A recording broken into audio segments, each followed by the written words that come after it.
Des incroyables arbres cocons au Pakistan aux serpents qui volent, voici 10 phénomènes naturels étranges et mystérieux. Il y a un peu plus d'une dizaine d'années, le Pakistan a été touché par un phénomène naturel des plus étranges. En juillet 2010, le pays a connu de graves inondations qui ont noyé 1/5 de son territoire. Mais ce n'est pas cela le plus étrange. En effet, à la suite de cette catastrophe, les Pakistanais ont observé un phénomène sans précédent et hors du commun. Dans la province du Sindh, de nombreux arbres se sont retrouvés entourés de cocons qui étaient en réalité des toiles d'araignées. Quiconque verrait ces arbres pourrait croire à un phénomène paranormal. Toutefois, il existe une explication derrière cela. En effet, pour échapper à l'eau des inondations, des millions d'araignées avaient trouvé refuge dans ces arbres, et au fil des mois, elles ont pu tisser des toiles géantes autour des branches de ces arbres, créant ainsi une sorte de voile à l'aspect fantomatique. Certaines toiles mesuraient même plusieurs mètres de diamètre, ce qui rendait ce spectacle impressionnant. Pourtant, malgré leur aspect horrifique, ces cocons ont joué un rôle important. En réalité, ils ont limité la multiplication des moustiques capturés dans les toiles, ce qui a permis de réduire la propagation de certaines maladies, comme le paludisme. Imaginez qu'un beau matin, vous vous réveillez et vous trouvez d'énormes quantités d'écume de mer blanchâtre qui recouvrent toutes les rues de votre ville et qui manquent de vous engloutir. Vous penserez alors que vous n'êtes pas encore complètement réveillé et que vous êtes en train de rêver d'un bain moussant géant. Et pourtant, cette scène peut être réelle.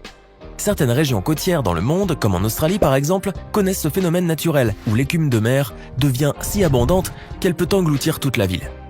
Mais comment cela peut-il arriver? Eh bien, certaines tempêtes peuvent être à l'origine de tout cela.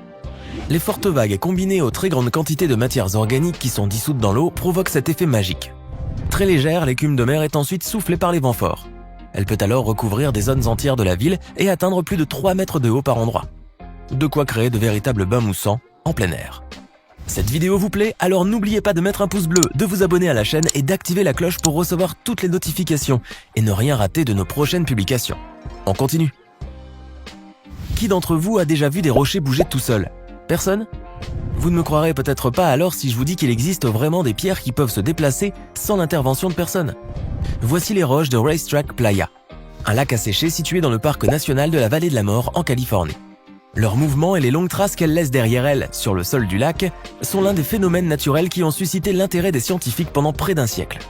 Le plus étonnant est que parmi ces roches-là, certaines pèsent plus de 10 kilos. Comment peuvent-elles donc se déplacer toutes seules? Voilà une question restée longtemps sans réponse, mais il semblerait que le secret de ce phénomène, observé pour la première fois en 1915, soit enfin percé. En effet, après plusieurs hypothèses émises tout au long de ces années d'observation, une explication a récemment été avancée par une équipe de scientifiques. Ne bougez pas, la voici. Une observation faite en 2013 a permis de lier ce phénomène étrange au vent et à la glace qui se forment lors des rares pluies qui tombent en hiver dans cette région aride. Voilà comment les points d'eau formés par les pluies sont gelés par les températures hivernales, puis se brisent en plusieurs plaques. Poussées par le vent, ces plaques de glace s'appuient aux pierres et les font glisser petit à petit jusqu'à atteindre une certaine distance qui peut dépasser les 200 mètres. Quant à leur vitesse de déplacement, elles pourraient atteindre jusqu'à 5 mètres par minute. Puis quand l'eau s'évapore complètement, ces roches restent à leur place et attendent que de nouvelles pluies tombent et que l'eau gèle à nouveau pour que le manège recommence. Une explication qui semble donc tout à fait logique. Voilà un mystère de moins. Vous l'avez sans doute déjà remarqué à plusieurs reprises, la nature est pleine de formes géométriques plus ou moins étranges, n'est-ce pas? Certaines sont belles, voire fascinantes, mais demeurent pour beaucoup un vrai mystère. Saurez-vous par exemple d'où viennent les cercles de fées, qui se trouvent en Namibie? Dans ce pays situé au sud du continent africain, ces formations naturelles à la forme circulaire et au nom enchanteur existent par milliers. Mais de quoi s'agit-il au juste? Eh bien, ces cercles de fées, bien visibles dans les déserts de Namibie, mais aussi dans d'autres régions comme l'Angola, l'Afrique du Sud ou encore l'Australie, sont des aires circulaires bordées d'un anneau de végétation. De manière générale, le diamètre de ces cercles peut aller de 2 à 12 mètres. En revanche, certains cercles de fées sont très larges et peuvent atteindre plus de 15 mètres de diamètre. Qu'ils soient grands ou petits, ces cercles de fées constituent néanmoins un vrai mystère pour les scientifiques, et ce depuis leur découverte. Selon les scientifiques, cependant, l'apparition des cercles de fées pourrait être due en réalité à un mode d'auto-organisation des végétaux qui se retrouvent en compétition pour accéder à l'eau et aux nutriments dans cette région aride. Cette théorie a donc balayé les hypothèses précédentes, mais il n'empêche qu'elle est encore à l'étude. Le mystère des cercles de fées n'est donc pas tout à fait résolu. Quittons à présent les déserts et les rochers et partons à la découverte d'autres endroits naturels magiques faits d'eau et d'arc-en-ciel. Vous l'avez deviné, je vous parle des cascades.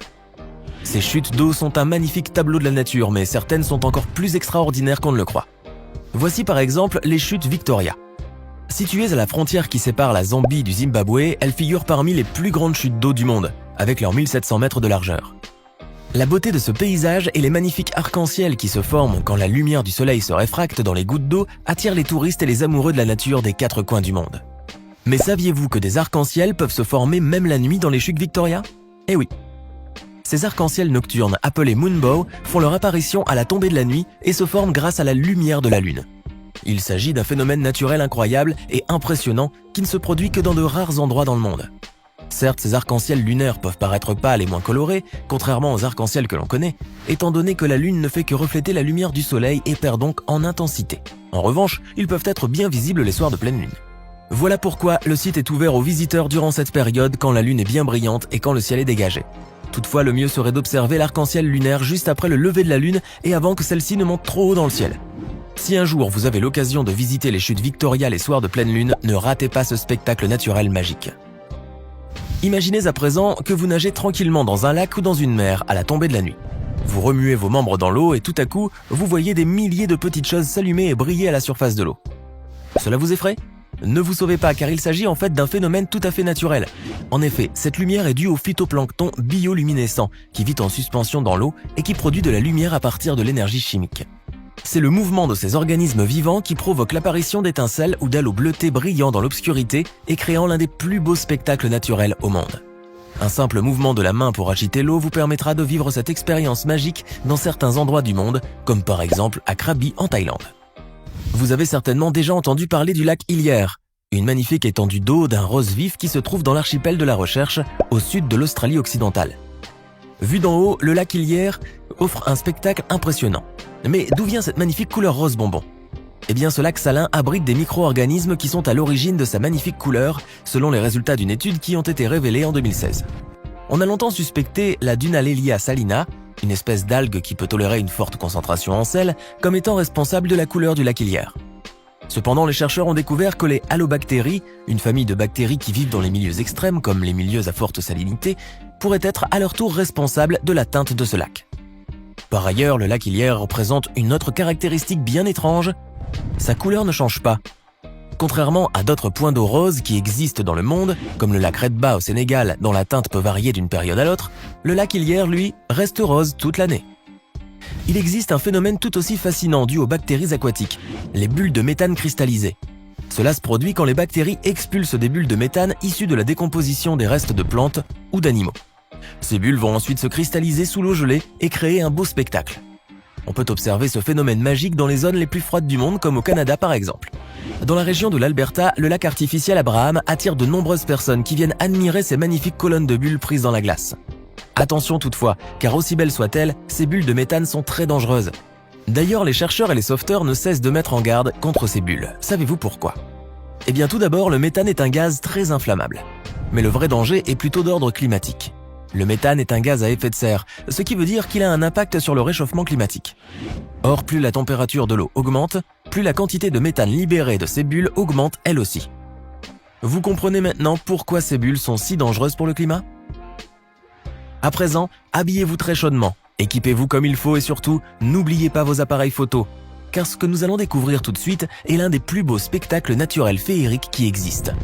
Direction le pôle Nord pour les aurores boréales. Regardez ce magnifique kaléidoscope de couleurs qui semble danser dans le ciel. C'est magique, n'est-ce pas?